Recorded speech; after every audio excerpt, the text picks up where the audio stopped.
धन का जीवन में अत्यंत महत्वपूर्ण स्थान है। यह न केवल हमारी मूलभूत आवश्यकताओं की पूर्ति करता है, जैसे भोजन, वस्त्र और आवास, बल्कि यह हमें एक सुरक्षित और सम्मानजनक जीवन जीने की भी क्षमता देता है। धन के माध्यम से हम शिक्षा, स्वास्थ्य और सुख सुविधाओं का लाभ उठा सकते हैं, जो हमारे जीवन स्तर को बेहतर बनाते हैं। इसके अलावा धन हमें आत्मनिर्भर बनाता है और दूसरों पर निर्भर रहने से बचाता है। संकट के समय जैसे बीमारी या बेरोजगारी में धन हमारे लिए एक मजबूत सहारा बनता है।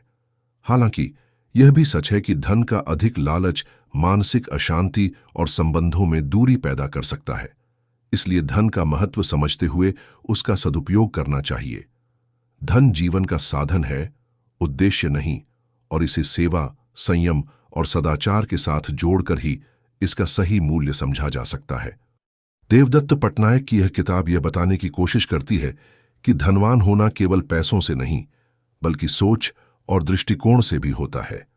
किताब भारतीय पौराणिक कहानियों, वेदों, पुराणों और व्यापार से जुड़ी सामाजिक संरचनाओं का उपयोग करके यह समझाती है कि अमीरी और गरीबी केवल आर्थिक नहीं बल्कि सांस्कृतिक और मानसिक सोच से जुड़ा विषय है। नंबर 1, धन का अर्थ और उसका मनोविज्ञान। देवदत्त पटनायक बताते हैं कि धन का अर्थ केवल नोटों और सिक्कों से नहीं होता। भारतीय संस्कृति में धन को लक्ष्मी कहा गया है, जो केवल संपत्ति नहीं बल्कि सौंदर्य, शांति, ऐश्वर्य और संतुलन का प्रतीक है। जब हम धन को केवल पैसा समझते हैं तो हम उसके गहरे अर्थ को नजरअंदाज कर देते हैं। लेखक कहते हैं कि धन एक मानसिक स्थिति है। जो व्यक्ति खुद को गरीब समझता है, उसके पास चाहे कितना भी पैसा हो, वह हमेशा डर, चिंता और असंतोष में जिएगा। वहीं जो व्यक्ति खुद को समृद्ध मानता है, वह अपने सीमित संसाधनों के साथ भी संतोष और खुशी से जी सकता है। पुस्तक में यह विचार भी मिलता है कि लक्ष्मी वहीं आती है जहां उसे आदर, संतुलन और जिम्मेदारी मिलती है। अगर हम धन के पीछे केवल लोभ, ईर्ष्या या लालच से भागते हैं, तो वह धन हमारे जीवन में नाश और अशांति भी ला सकता है, जिसे लेखक अलक्ष्मी कहते हैं। धन का मनोविज्ञान यह कहता है कि आपको अभाव की मानसिकता, स्कैर्सिटी माइंडसेट, छोड़कर समृद्धि की मानसिकता, एबंडेंस माइंडसेट अपनानी चाहिए।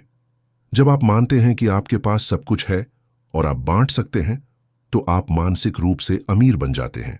यही सोच भविष्य में वास्तविक संपत्ति को आकर्षित करती है। संक्षेप में लेखक यह सिखाते हैं कि धन कमाने से पहले आपको धन को समझना और उसे मानसिक रूप से अपनाना जरूरी है। सोच की गरीबी वास्तविक गरीबी से अधिक खतरनाक होती है। धन पाने के लिए पहले आपको खुद को धनवान महसूस करना होगा। नंबर 2, लक्ष्मी और अलक्ष्मी का सिद्धांत। देवदत्त पटनायक इस अध्याय में बताते हैं कि जहां लक्ष्मी होती है, वहीं उनके साथ अलक्ष्मी भी होती है। यह विचार भारतीय दर्शन और पौराणिक कथाओं में गहराई से समाया हुआ है। इसका अर्थ है कि धन और समृद्धि के साथ साथ अशांति, भ्रम और अव्यवस्था भी जीवन में प्रवेश कर सकती है यदि हम सचेत न रहें। लक्ष्मी का अर्थ, लक्ष्मी सिर्फ धन की देवी नहीं है, वे सौंदर्य, संपन्नता, शुभता और संतुलन की प्रतीक हैं। वे वहीं आती हैं जहां आदर, श्रम और विवेक होता है। लक्ष्मी केवल उन लोगों के पास टिकती हैं जो उसे सम्मान के साथ उपयोग करते हैं, खुद के लिए और समाज के लिए भी। अलक्ष्मी का अर्थ, अलक्ष्मी लक्ष्मी की बहन है, जो दरिद्रता, कलह, लालच, अभिमान और असंतुलन की प्रतीक है। जब कोई व्यक्ति धन प्राप्त करने के बाद अहंकारी, कंजूस या लालची हो जाता है, तो लक्ष्मी चली जाती है और अलक्ष्मी घर में प्रवेश करती है। देवदत्त यह समझाते हैं कि अगर हम बिना संयम और विवेक के धन अर्जित करें या उसका दुरुपयोग करें, तो वह धन हमारे लिए विनाशकारी बन सकता है। उदाहरण के रूप में कई बार लॉटरी जीतने वाले लोग थोड़े समय में कंगाल हो जाते हैं, क्योंकि वे मानसिक रूप से उस धन को संभालने के लिए तैयार नहीं होते। पौराणिक उदाहरण, समुद्र मंथन में जब लक्ष्मी प्रकट हुईं, तो साथ ही विष और अन्य अशुभ वस्तुएं भी निकलीं। इसका अर्थ यह है कि हर सकारात्मक शक्ति के साथ एक नकारात्मक शक्ति भी जुड़ी होती है। हमें यह चुनना होता है कि हम किसका स्वागत करें। व्यावहारिक शिक्षा, जब धन जीवन में आता है तो उसके साथ जिम्मेदारी भी आती है। यदि आप उस धन को समझदारी से नहीं संभालते तो वही धन तनाव, रिश्तों में दरार और मानसिक असंतुलन का कारण बन सकता है। इसलिए लेखक सलाह देते हैं कि धन के साथ विवेक, धर्म और सेवा की भावना जरूरी है।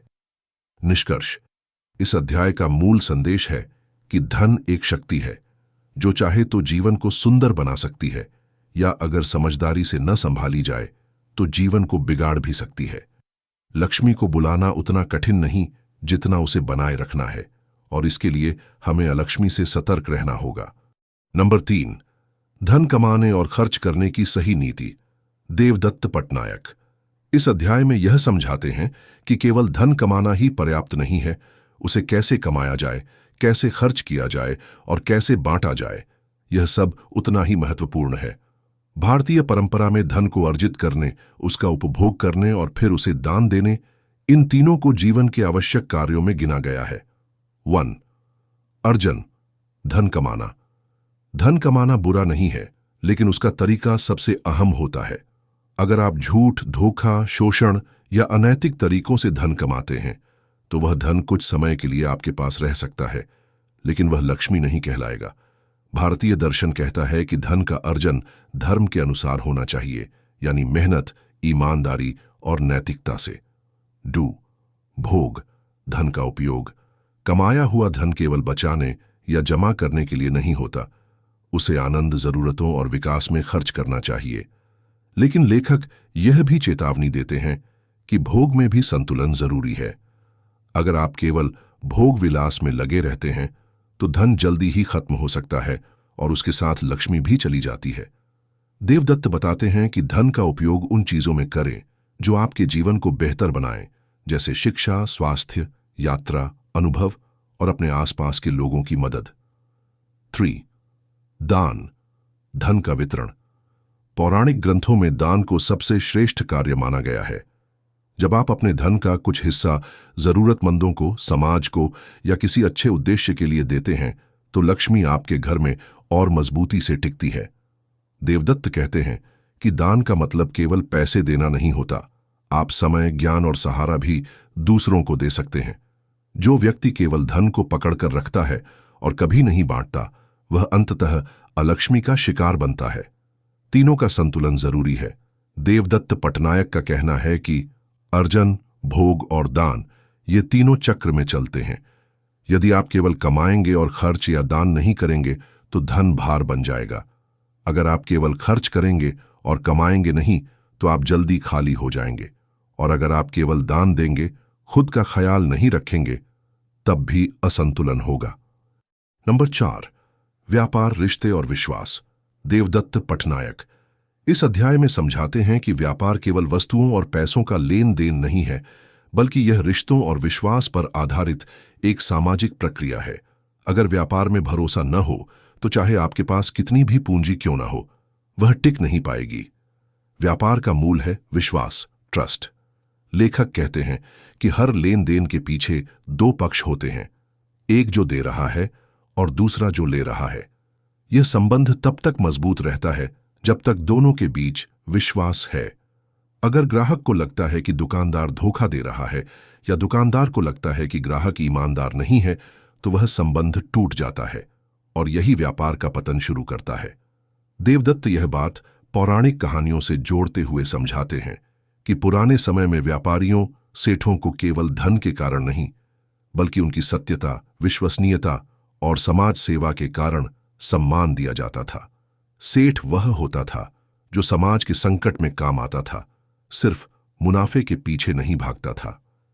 व्यापार और रिश्तों का संबंध। देवदत्त बताते हैं कि व्यापार को यदि केवल लेन देन की तरह देखा जाए तो वह सीमित रह जाता है, लेकिन अगर उसे रिश्ते की तरह देखा जाए तो वह टिकाऊ और फलदायी बनता है। एक अच्छा व्यापारी अपने ग्राहकों, कर्मचारियों, आपूर्तिकर्ताओं और यहां तक कि प्रतियोगियों के साथ भी सम्मानजनक व्यवहार करता है। यही उसकी असली पूंजी होती है। धोखा और लालच से व्यापार में गिरावट आती है।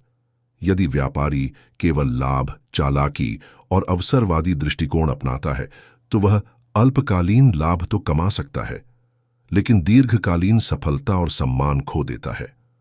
देवदत्त कहते हैं कि व्यापारिक व्यवहार में अगर आप धर्म, एथिक्स का पालन नहीं करते तो वह व्यापार नहीं बल्कि शोषण बन जाता है। नंबर 5, अमीरी की मानसिकता, mindset of richness, Devdutt Patnaik.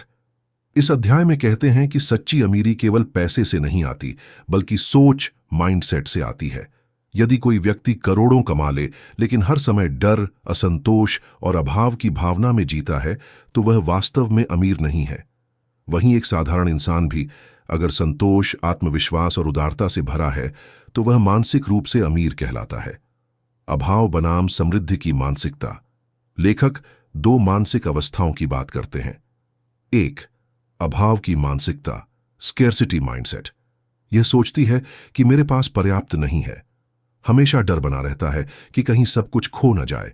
यह व्यक्ति दूसरों की तरक्की देखकर ईर्ष्या करता है। वह धन को पकड़कर रखता है, कभी बांटता नहीं। 2, समृद्धि की मानसिकता, अबंडेंस माइंडसेट। यह सोचती है कि मेरे पास जो है वह पर्याप्त है और मैं और पा सकता हूं। ऐसा व्यक्ति खुद में आत्मविश्वास रखता है और दूसरों की सफलता से प्रेरणा लेता है। वह धन का उपयोग करता है, उसे बहने देता है और समाज में भी बांटता है। देवदत्त बताते हैं कि अमीरी पहले मन में बनती है, फिर बाहर के जीवन में दिखाई देती है। भारतीय दर्शन में अमीरी की सोच। भारत की परंपरा में अमीरी को धन, वैभव और अधिकार से नहीं बल्कि धर्म, संतोष, सेवा और सादगी से जोड़ा गया है। पुराने अर्शी और व्यापारी अमीर थे, लेकिन उन्होंने दिखावे, अहंकार और संग्रह की प्रवृत्ति से दूरी बनाई। उन्होंने समाज को भी साथ लेकर चलने की मानसिकता अपनाई। विनम्रता और कृतज्ञता। देवदत्त बताते हैं कि सच्चे अमीर वे होते हैं जो विनम्र होते हैं, आभारी होते हैं और देने की भावना रखते हैं। यदि आप कमाने के बाद घमंडी हो जाते हैं या डर में जीते हैं तो वह अमीरी आपको सुख नहीं दे पाएगी। व्यावहारिक संकेत। खुद को हमेशा गरीब मानना बंद करें। अपने पास जो है उसकी कद्र करें और कृतज्ञ रहें। धन को लेकर सकारात्मक दृष्टिकोण रखें, डर और ईर्ष्या से नहीं। उदार बनें, पैसा बांटें, मदद करें, समाज में योगदान दें। खुद में यह विश्वास रखें कि आप और भी पा सकते हैं। मुख्य संदेश। गरीबी धन की नहीं, सोच की बीमारी है। सच्चा अमीर वह नहीं है जिसके पास सबसे ज्यादा है, बल्कि वह है जिसे सबसे कम की जरूरत महसूस होती है। निष्कर्ष, कंक्लूजन। देवदत्त पटनायक इस अध्याय के माध्यम से हमें यह सिखाते हैं कि अमीरी कोई बैंक बैलेंस नहीं बल्कि एक मानसिक स्थिति है। जब हम डर और लोभ से बाहर निकलते हैं और आत्मविश्वास, सेवा और संतुलन को अपनाते हैं, तभी हम वास्तव में अमीर बनते हैं। तो दोस्तों, आज आपने जाना कि सच्ची अमीरी सिर्फ पैसे में नहीं बल्कि सोच, व्यवहार और संतुलन में छिपी होती है।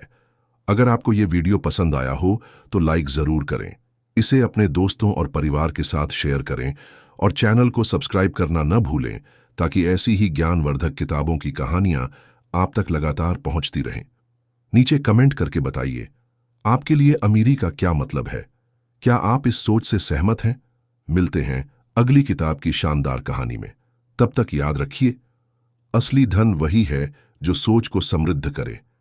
धन्यवाद और हमेशा सीखते रहिए।